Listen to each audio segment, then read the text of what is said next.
Hello बच्चों, I am Brijesh Mishra, PGT biology and welcome back again on my channel bio पढ़ो। 10th class में हमारा जो चैप्टर चल रहा था उस चैप्टर का नाम था हाउ डू ऑर्गेनिजम्स रिप्रोड्यूस, और उसी में एक टॉपिक चल रहा था हमारा modes of reproduction used by single organism, जो कि ये रहा। 4 मोड हमने देख लिए थे बेटा, जिसमें इसकी फर्स्ट वन है आपका बाइनरी फिजन, सेकंड है आपका फ्रेगमेंटेशन, थर्ड है आपका रीजनरेशन एंड फोर्थ है आपका बडिंग। तो जो फिफ्थ है हमारा ये है वेजिटेटिव प्रोपेगेशन। वेजिटेटिव प्रोपेगेशन का क्या मतलब होता है कि जस्ट सपोज दैट कि कोई भी लोअर ऑर्गेनिज्म है या कोई प्लांट है या कुछ भी ऑर्गेनिज्म ऐसा जिसमें कि उनकी बॉडी का ही कोई ना कोई एक पार्ट इस तरह से काम करता है कि उनकी बॉडी का वो पार्ट से ही एक नया ऑर्गेनिजम्स रिप्रोड्यूस हो जाता है, तो उसी को हम बोलते हैं वेजिटेटिव प्रोपेगेशन। इसमें उसका बॉडी का कोई पार्ट रूट हो सकता है, स्टेम हो सकता है, लीफ हो सकता है, एक्सेप्ट फ्लावर। सपोज दैट जैसे ये प्लांट है और ये है लीफ, और नीचे ये जो अर्थन पार्ट है that is the root and this one is stem. अब मैंने बोला है स्टेम या रूट, क्लियर, और या फिर लीफ, इनके किसी भी पार्ट से या तो इससे हो जाए या फिर इससे हो जाए या फिर रूट से, ऐसा कुछ भी हो जाए कि इनसे एक नया ऑर्गेनिज्म रिप्रोड्यूस हो जाए, तो हम उसे क्या बोलेंगे? वेजिटेटिव प्रोपेगेशन बोलेंगे। इसका बेनिफिट क्या होता है बेटा कि वेजिटेटिव प्रोपेगेशन का बेनिफिट ये होता है, आपको ये देखने को मिलेगा कि इसमें जो सीडलेस प्लांट होते हैं, सपोज दैट कि उनकी जो सीड को प्रोड्यूस करने की कैपेबिलिटी है वो लॉस्ट हो चुकी है, जैसे बनाना हो गए, आपके ऑरेंज हो गए या फिर रोज़ हो गए, जैस्मिन, इनमें। और दूसरा क्या होता है, एक इनका जो एप्लीकेशन है, इनका जो बेनिफिट है वो ये है कि ये जल्दी रिप्रोड्यूस हो जाते हैं एक नए ऑर्गेनिज्म और नए प्लांट बॉडी में इन कंपैरिजन टू सीड वाले प्लांट, सीडलिंग प्लांट से, ठीक है। तो ये इनका सबसे बड़ा बेनिफिट है। और दूसरा क्या होता है कि इनको आप जल्दी से ग्रो करवा सकते हैं। और तीसरा चीज़ जो है इनमें वो ये होता है कि ये जेनेटिकली सिमिलर प्लांट होते हैं। जेनेटिकली सिमिलर प्लांट का मतलब इनका जो आप जेनेटिक मेकअप देखेंगे, यानी कि जो इनमें जीन्स हैं वही पेरेंट में और वही फिर इनके जो ऑफस्प्रिंग है उनमें भी देखने को मिलेगा। क्लियर हुआ?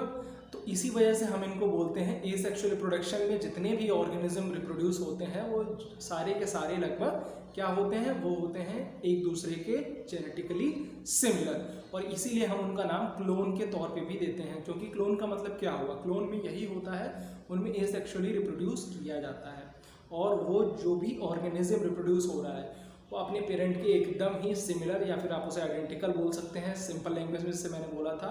क्योंकि अगर आप सेक्सुअली रिप्रोड्यूस्ड ऑर्गेनिज्म की बात करें तो उसमें मैं आगे भी बताऊंगा कि सेक्सुअली रिप्रोड्यूस्ड ऑर्गेनिज्म के जो ऑफस्प्रिंग होते हैं उनमें वेरिएशन होता है।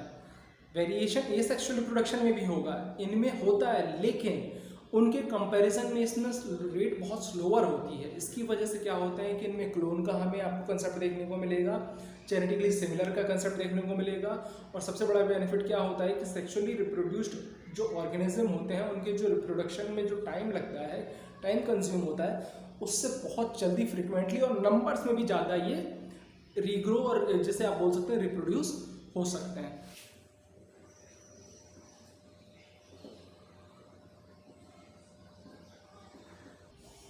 Vegetative propagation can be possible in plants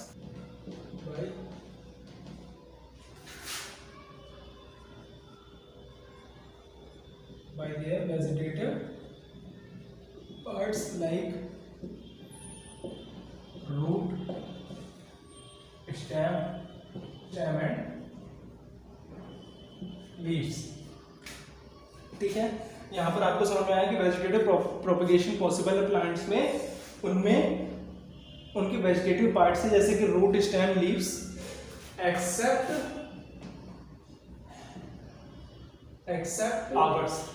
ठीक है, तो उनके फ्लावर को छोड़ के उनके जो वेजिटेटिव पार्ट है वहां से एक नया प्लांट रिप्रोड्यूस हो सकता है।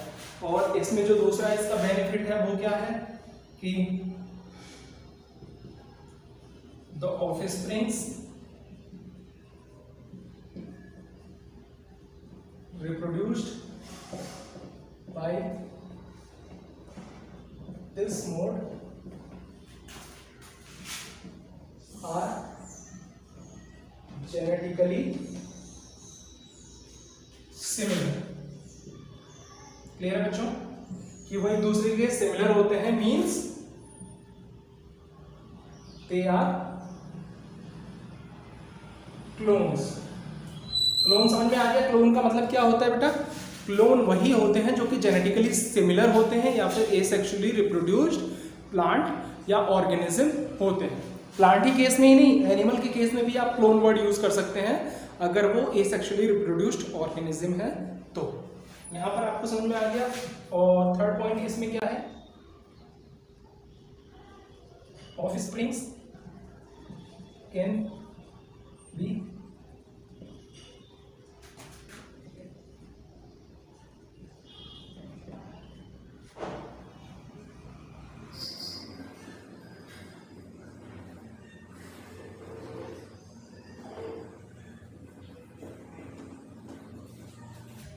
Offsprings can be reproduced quickly than from seedling plants. जो कि सीड से प्लांट जो प्रोड्यूस होते हैं उनके कंपैरिजन में इनके जो ऑफस्प्रिंग है जल्दी रिप्रोड्यूस हो जाते हैं. न्यू ऑफस्प्रिंग्स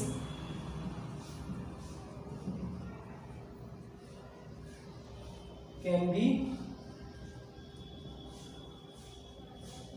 reproduced even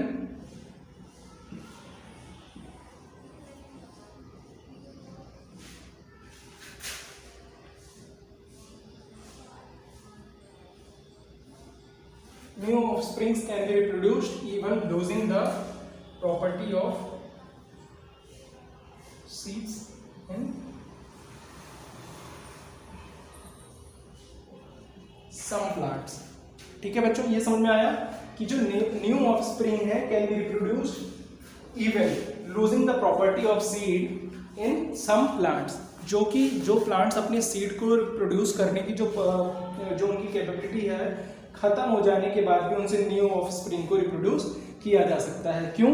क्योंकि यहाँ पर आप फ्लावर, ओव्यूल, इनका कंसेप्ट नहीं देखेंगे. यहाँ पर आपको इन चीज़ों की ज़रूरत नहीं पड़ेगी.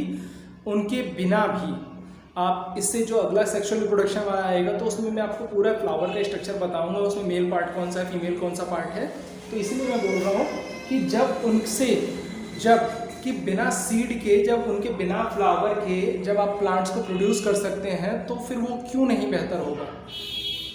वो बेहतर इसलिए होता है, सपोज दैट वो जब उनके बिना सीड के आप प्लांट को ग्रो कर सकते हैं तो इससे बेहतर क्या होगा? और ये उनके लिए सबसे ज़्यादा बेहतर होता है कि जो सीड को प्रोडक्शन की प्रॉपर्टी ही खो चुके हैं. क्लियर हुआ? और ये सबसे बढ़िया मतलब एक बेनिफिशियल जैसे बोल सकते हैं कि ऑर्नामेंटल प्लांट्स जो होते हैं कि जो बहुत ही कॉस्टली होते हैं और जिनकी प्रॉपर्टी इस तरह की नहीं रहती कि वो सीड प्रोड्यूस करें और उसके बाद न्यू ऑफस्प्रिंग को प्रोड्यूस कर दें, तो उनके केस में बहुत ज़्यादा ही ये हेल्पफुल है ये मोड.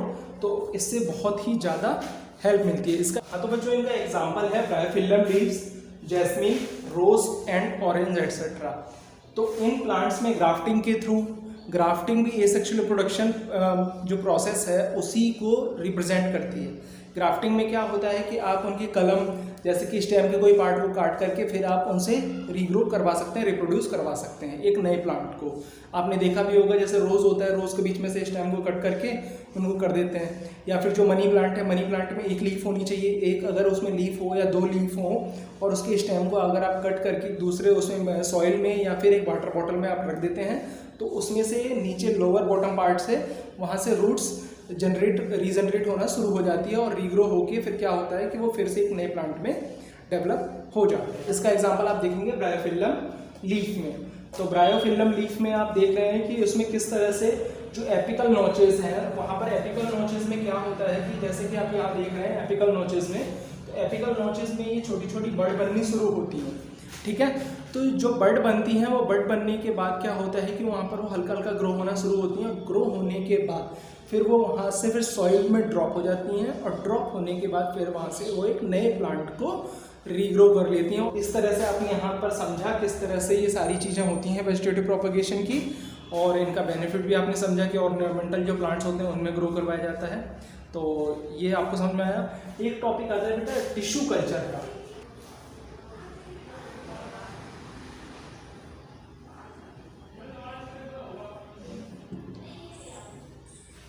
टिश्यू कल्चर क्या होता है? टिश्यू कल्चर में ये होता है जैसे कि सपोज दैट कोई भी प्लांट है, जैसे ये प्लांट ग्रो हो रहा है तो इसका जो ग्रोइंग टिप है यहाँ से टिश्यू को लेके या फिर प्लांट का कोई एक ऐसा जो ग्रोइंग ऑर्गन है जहाँ पर रिपीटेड सेल डिवीजन बहुत फ्रिक्वेंटली होता है, तो वहाँ से उनको पिक करने के बाद हम एक न्यूट्रिएंट मीडियम में डाल देते हैं। न्यूट्रिएंट मीडियम में वो धीरे धीरे एक रिपीटेड उसमें सेल डिवीज़न होना शुरू हो जाता है। तो जब रिपीटेड सेल डिवीज़न हो जाता है तो एक अनडिफ्रेंशिएटेड, एक बॉल जैसा एक कैलस जैसे बोला जाता है, जिसमें कि अनडिफ्रेंशिएटेड सेल मास जैसे बोलते हैं अनडिफ्रेंशिएटेड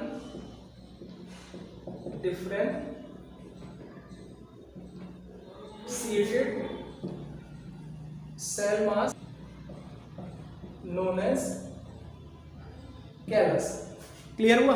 तो कैलस क्या होता है कि जो एक अनडिफरेंशिएटेड सेल मास है, यानी कि जो रिपीटेड सेल डिवीजन के बाद जो एक बंडल सा बनता है सेल का, उसे हम कैलस बोलते हैं।